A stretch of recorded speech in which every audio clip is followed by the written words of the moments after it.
से आपकी कोई दिल्ली में बातचीत हुई है एक, और नंबर दो, क्या जैसे दूसरे राज्यों में इंडिया अलायंस दूसरी पार्टियों को भी शेयर देने की वो देख रही है, तेलंगाना में क्या आप किसी और पार्टी का, आम आदमी पार्टी या समाजवादी पार्टी या किसी पार्टी का कोई स्टेक देखते हैं, या सिर्फ कांग्रेस यहाँ पे यूनिनिमस पूरी सारी लोकसभा सीट पर चुनाव लड़ेगी? ये सेक्रेटेरिएट है, सरकार चलाने के बारे में हम जवाब देंगे।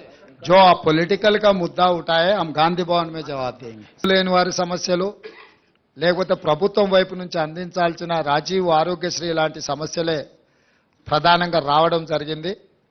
వీటన్నిటిని కూడా విశ్లేషించి ఆయా శాఖలకు ఆయా అధికారులకు పంపించి వాటి మీద చర్యలు తీసుకునే విధంగా ఈ రోజు మా ప్రభుత్వం ప్రయత్నం చేస్తుంది।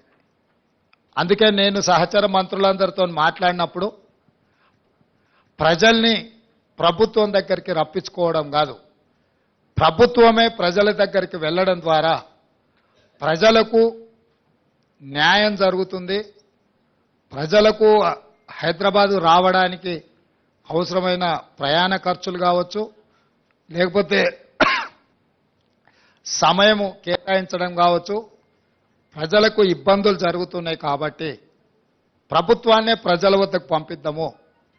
ప్రజాప్రతినిధులను ప్రజల మధ్యలో కలిసిమెలిసి ఏ ప్రజలు ఎన్నుకున్నారో ఆ ప్రజల దగ్గరికి పంపించడం ద్వారా గ్రామ సభలలో ఆ గ్రామాలలో ఎన్నికైన సర్పంచులు కావచ్చు, ఎంపీటీసీలు కావచ్చు, జడ్పీటీసీలు కావచ్చు, జిల్లా పరిషత్ చైర్మన్లు కావచ్చు, లేకపోతే ఎమ్మెల్యేలు కావచ్చు, మంత్రులు కావచ్చు, వీళ్ళందరూ కూడా గ్రామ సభల ద్వారా ప్రజల దగ్గరికి వెళ్ళినప్పుడు ప్రభుత్వమే ప్రజల దగ్గరకు వచ్చిందన్న భావన కలిగి ఈ ప్రభుత్వం మీద విశ్వాసం కలుగుతుంది। ఈ ప్రభుత్వం మా ప్రభుత్వం, ఈ ప్రభుత్వం ప్రజల ప్రభుత్వం, ఈ ప్రభుత్వం ప్రజల సమస్యల్ని పరిష్కరిస్తుందన్న విశ్వాసం ప్రజలల్లో నెలకొంటుంది।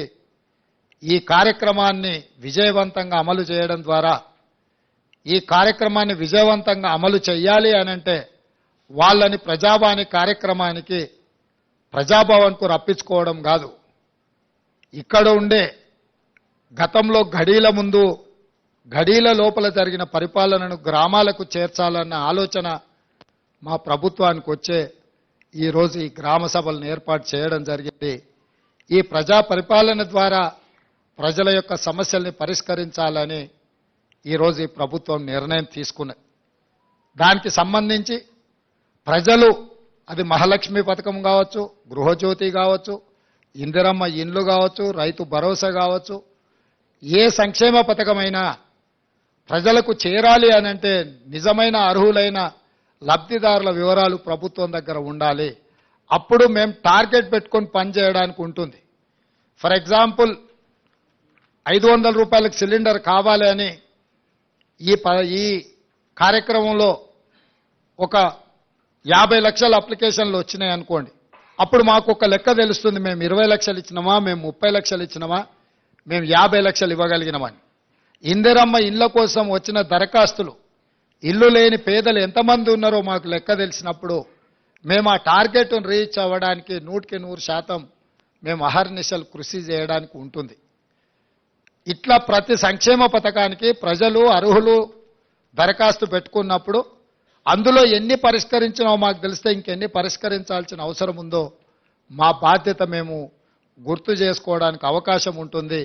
అందుకే ఈ కార్యక్రమాన్ని ఒక మంచి ఉద్దేశంతో ప్రజలకు మేలు చేయాలన్న ఆలోచనతోటి డిసెంబర్ 28, 2023న ప్రారంభమయ్యి జనవరి 6, 2024 వరకు కొనసాగుతుంది। మండలాల వారీగా ప్రతి మండలాన్ని 2 గ్రూపులుగా విడగొట్టి ఒక గ్రూప్కి ఎంఆర్ఓ గారు, ఇంకొక గ్రూప్కి ఎంపీటీఓ గారు బాధ్యత వహిస్తారు। అదేవిధంగా ప్రతి అధికారి రోజుకు 2 గ్రామాలను సందర్శిస్తాడు। ఉదయం 8 గంటల నుంచి 12 గంటల వరకు ఒక గ్రామంలో గ్రామ సభ జరిగితే మధ్యాహ్నం 2 గంటల నుంచి 6 గంటల వరకు ఇంకొక గ్రామంలో గ్రామ సభ జరుగుతుంది। ఆ విధంగా అన్ని గ్రామాలను, అన్ని మున్సిపల్ వార్డులను కవర్ చేయడం, ఒకవేళ జనాభా ఎక్కువ ఉన్న గ్రామాలలో అక్కడ కౌంటర్స్ ఎక్కువ తెరిచే ఏర్పాటు చేస్తున్నాం।